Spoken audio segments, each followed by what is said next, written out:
sure other people might have things to do, but I really do appreciate that you're here to share this time with all of us. And well, basically, I'm going to just talk to you about some of my approaches, my holistic approach to teaching and learning. And when I'm talking to you about it, I'm sharing it with you with the hopes that, you know, we can all get to know each other better, and to let you know that we're all in this together. And I'm sure I'm speaking for all of us when I say that let's try to keep in touch with each other and see how we can move the agenda forward. So, okay. Oh, did you get my title? Higher Education, a Healing Context. So that's going to be my backdrop for this presentation. Because as we all know, and as Prof really laid out for us this morning, we have some brokenness. Would you agree with that? Yes. We have some brokenness in systems. We have some brokenness in infrastructure at some of the universities. We have a brokenness among some of our students, the way that they come to us. We have a brokenness within ourselves. Would you agree with that? Yes. Because no one is perfect. Everybody, hopefully, is working toward being whole. But none of us can really be whole unless what? We are all. Unless we are all. Okay, yeah, I believe in participatory, the thing, if you haven't picked that up yet. Okay, so I'm looking for us to work through this together. So because of all of this, let's think about how we, as academics, and how many students are here? Great. Now, I was waiting for somebody to say that. Yes, we're all students.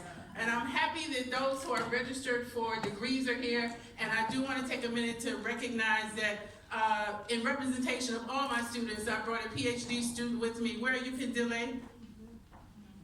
Yeah, okay, all right. Because none of this would be possible without the students that we serve. Okay, so now healing and temporality. Okay, healing, we can look at healing more or less as managing to make or become healthy again. Now, health can come in a lot of different ways. We even spoke earlier today even about mental health. It can be psychological, different forms of health in terms of even intellectual health, in terms of being released from mental enslavement, intellectual enslavement. So when I teach, I consider myself to be what I call a liberator warrior, where I'm on the battlefield to win the intellect of our students in order for them to think for themselves, in order for them to chart a new way forward, in order for them to, as my colleague so eloquently pointed out about the history, that they start to historicize their understanding of why the world works as it does. And by temporality, I mean healing time. Healing time. Lots of things have happened over time. And we cannot decontextualize what has occurred in years and decades and centuries gone by if we're seeking to create a better reality and an improved future. Is that a yes or a no? Yes. Or a maybe? Okay, all right, just check it. Okay, so now temporality, as you know, is dynamic. It's uncertain at the outset. It's unknown. You don't really know where you're going. It's interdependent, and it's self-organizing because it's really organizing itself, but we are the ones that just need to have the understanding of it. So before I even talk about things that happen like colonization and transatlantic slave trade and Indian Ocean slave trade and all those things that happened across the world, the Berlin Conference, the carving up of Africa and things of that nature, was Africa a tabula rasa? Was Africa empty when the settlers came? But then why is all this information missing as we move forward in developing curriculum? Why have we forgotten all of the things that occurred from, for example, from the Egyptian dynasties? Why do we not talk about the fact that Plato and Homer and all of these people studied in the Egyptian mystery system, and what they coined as Greek mythology was really Egyptian mythology? Why are we not talking about this to our students? We wonder why our students fail. We wonder why our students cannot get a handle on who they are. It's because of us. This is our responsibility. And in order to do this, we have to do it ourselves. We have to self-reflect. As my colleague Kathleen was saying, we have to get into our own element, but self-study. How many people have read the book on white fragility? Anybody? Okay, great. And Robin D'Angelo, I believe her name is, was recently in Cape Town giving a lecture about it. You know, we can't put these things under the rug, because unless we find a way to work together, we're not going to go any forward. We're just going to be saying the same thing over and over again, failing, you know, as we go forward. But anyway, I didn't mean to get into all of that. So, trying to go on. Okay, so healing people, yeah, the transformation, getting into ourselves. You know, we're going to have to spend time doing that, and then of course healing the places and the spaces. Because these things are very uncomfortable. These things don't feel good. They don't feel good, do they? No, they're not going to feel good. Because we're going to have to go through it. Now, I have to say, South Africa, we need to be proud of ourselves. 25 years in democracy, we say we haven't done a lot. We've done a lot. Let's give ourselves a hand. Let's give ourselves a hand. We have accomplished a lot. Higher education has accomplished a lot.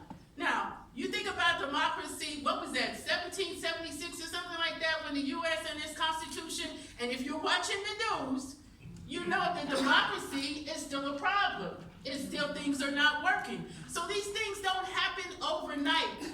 But these systems that we need to transform, or these systems that we need to heal, it starts with individuals. These systems are not working themselves. Are they? No. These systems are created by people. And it's people who are perpetuating the situations. But I know everybody in here is working to change all of that, right? Yeah, okay. So now, let's talk a little bit about besides the healing, you know, that's really the thing that's in the back of my mind when I'm sitting down to create curriculum. So now I just want to take you through some of these components. And I know I'm moving away from the mic. Can you still hear me? Okay, good. Okay, so now let's kind of unpack this, because I just want to take you through some of the things that I go through when I'm trying to plan a module. And I'm always interested in working with my colleagues so that we can redesign the curriculum and find ways that work for students and ways that help build the country. So for the curricula, as has been stated many times, and as Prof. Bawa indicated this morning, we must focus on this global local nexus. So since I do a lot of teaching in public governance and public management, I developed the modules in this way so that students can understand what's happening across the 7 continents. Now you'll be surprised, not all students know that we have 7 continents. Did you know that? No. Yeah. We have to, they need to understand, for example, what's happening in cities in South America, what's happening in cities in Australia, and then compare and contrast that with what's happening in public service issues in South Africa and other African countries. So by doing that, the students come to understand the relationship between the global-local nexus, and that exists across any discipline, because we're living in a global world. So now, now this is in no particular order, so I'm gonna kind of jump around, so just try to stay with me.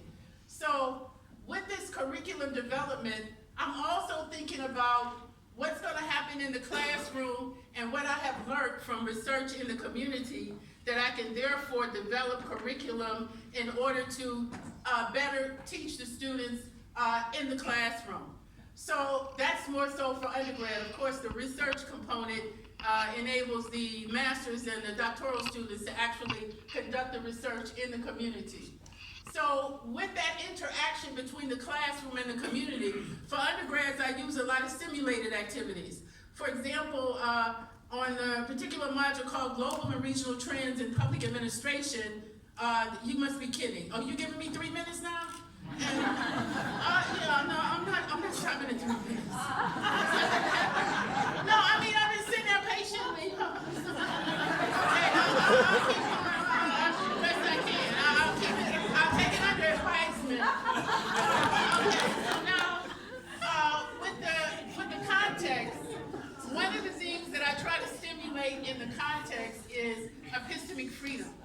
So by historicizing certain aspects of what we are learning, students can understand that knowledge can be co-produced and that there are different decisions made about what counts as knowledge, what doesn't count as knowledge, and what needs to happen in order to make sure that any knowledge systems are not marginalized. So this is not to say to forget about westernized ways of knowing and only focus on African ways of knowing. This is to say understand African ways of knowing so that this can contribute to the global pool of knowledge, and then integrate those systems so that they can work better and it can be more fair, more just. I think somebody brought it up earlier today when they were talking about corrective justice. We have some work to do toward that end. And then the consciousness is enabling students to be more conscious, not just of their environment, but who they are. The fact that they have their own destiny, the fact that their family matters, their lineage matters, so that they have not just African consciousness, but a global consciousness in terms of participating in a cosmopolitan arena. And I do this through the types of assignments that are given and the fact that students are able to do their assignments over 2 or 3 times and receive the highest mark when they're working on research papers. The purpose of that is a learning-oriented assessment so that they're not waiting to sit for a final exam and just regurgitate whatever content they had. Instead, I can make sure that they are learning what they need to learn, that if they're employed by the public or the private sector, they can write a memo, they can research a policy brief, and be able to better articulate themselves orally and in writing. And the conscientiousness aspect is when students take ownership. And there are methods that we can use to get students to take ownership, because this changes the way that a student functions when they own their study, when they own their research paper, when they own any type of report that they're writing. For example, I taught a second-year course in HR, and part of the assignment was they had to interview family members about HR in the family, because there's human resource management going on in the family. And some of these things are very extensive, especially when you think about various African events or ceremonies or weddings or different functions where there's a lot of human resource management going on. So these are things that students can relate to, because that's another thing that I am sure to practice, is that I accept the fact that students come to me with knowledge. Do you do that? Yes. These students are knowledge holders. We're not there to fill them. They can teach us what is going on. So conscientiousness is about them taking ownership and wanting to excel and do better over time. And in the middle, we have compassion. Even though I am somewhat compassionate, the other side of that is I'm intolerant of mediocrity. Now, students get that. If you're not going to take rubbish, they're not going to give you rubbish. You know, I'm just breaking it down now. You know, if you're going to accept rubbish and you think that's all they can do, then that's what you're going to get. But if you keep sending that thing back and telling them what they have to do, and of course find ways to get other students who are doing well to help the students who are not doing well. Because most of our students, in terms of their African ways of knowing, they think collectively. And when you think collectively, sometimes someone else needs to explain something to you instead of the lecturer explaining something to you. So for me, all these things are interactive, whether it is that it's an undergraduate module or whether it's a postgraduate module. So I have more to say, but I'm being kind. Okay, so now this is how I want to end. You know, let's collaborate, let's keep in touch, and let's see what we can do to heal higher education and transform it.